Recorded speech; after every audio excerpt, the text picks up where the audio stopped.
Life can get overwhelming with so much to juggle. But over time, I've found two methods that have been helping me simplify my life and achieve work-life balance: the inverted pyramid and the 80-20 principle. These strategies help me focus on what matters most, leading to better results with less stress. Here's how it goes.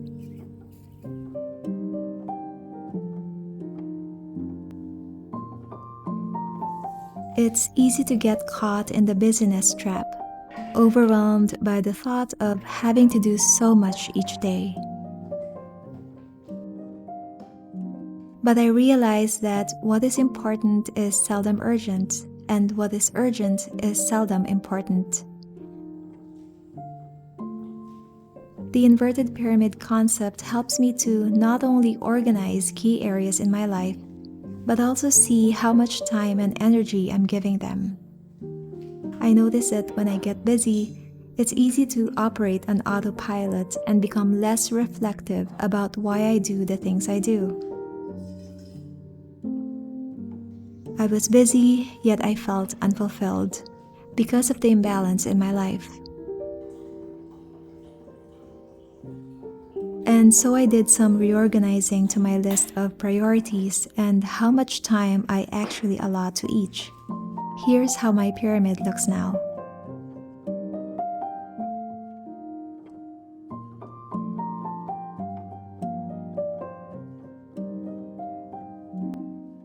The hours I assigned are only estimates and not set in stone. But the idea is to recognize that we only have so little time each day. And so the goal for me is not to be ultra productive or unproductive, but to simply use my time wisely while recognizing my finitude.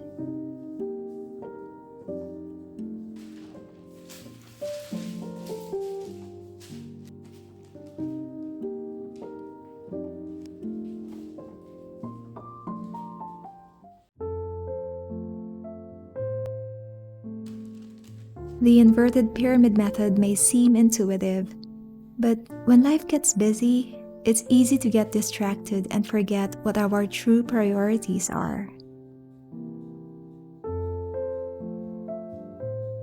By mapping it out, I'm able to gain clarity on what my top priorities are and set boundaries to maintain work-life balance.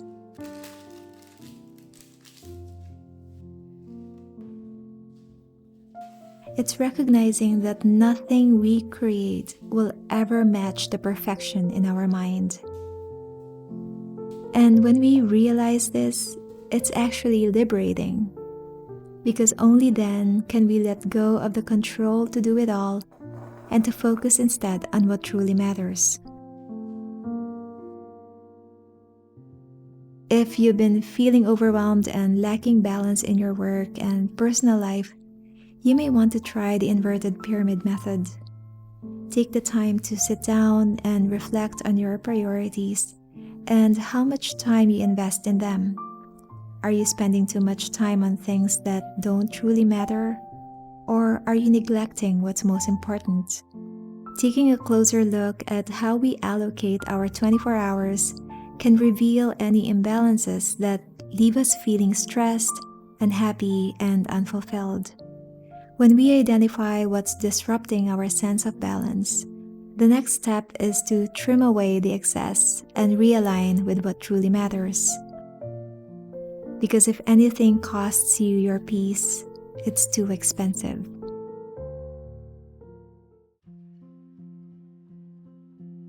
Once we have defined our priorities, we can now think of how to efficiently invest our time in them.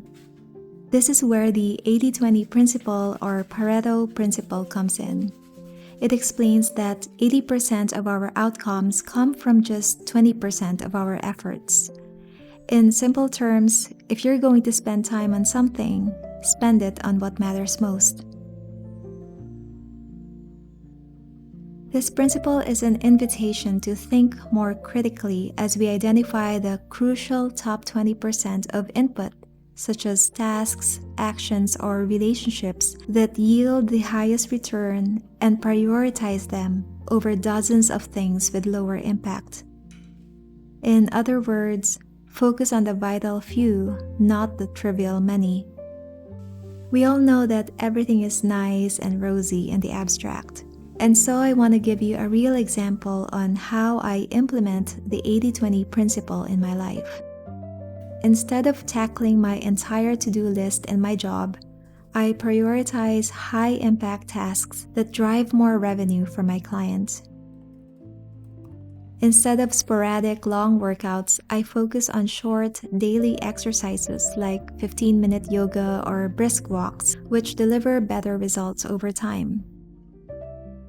And instead of investing so much time and energy in shallow friendships or trying to please everyone, I focus on deepening connections with a few fulfilling and mutually enriching relationships. See what activities move the needle the most and give them your appropriate attention. Life is too short to juggle everything at once. By applying these simple methods, I've been able to focus on what's most important, achieve my goals with ease, and live a more intentional life. So if you're feeling overwhelmed, take a moment to evaluate your priorities. What's at the top of your inverted pyramid, and how do you apply the 80-20 principle in your life? Let me know in the comments what your pyramid looks like and how you stay focused on what matters most. It's only been about 2 weeks since I started implementing these two methods in my day-to-day life. And what I've noticed is that I feel that I have more time and space in my day. And it really helps for me to have that visual reminder of what my true priorities are. So when I wake up in the morning, I think about my inverted pyramid and what's on top. And it's a reminder of what I should be doing. Because before, I would absent-mindedly just grab my phone first thing when I wake. And next thing I know, it's been an hour of checking emails, messages, and I'm sure you know how much of a time sink it is to get into that habit. And so I thought about that, and it made me realize that, wait a minute, this habit does not contribute to my health. It does not contribute to client work, to my family. It has nothing to do with my priorities. So why am I doing it? So I think just being reminded of that on a daily basis, especially if it's a habit that's been there for quite a while, is really helpful in turning things around and doing things differently.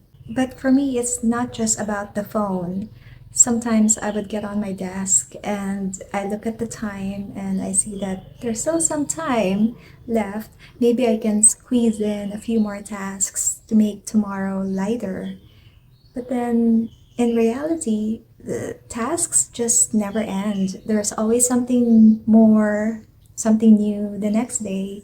And so that mindset of thinking, I'm gonna do this now so I can get ahead or have a good start for tomorrow, I don't think that's really true because it just never ends. And I'm sure you also observe that and experience that in your daily life.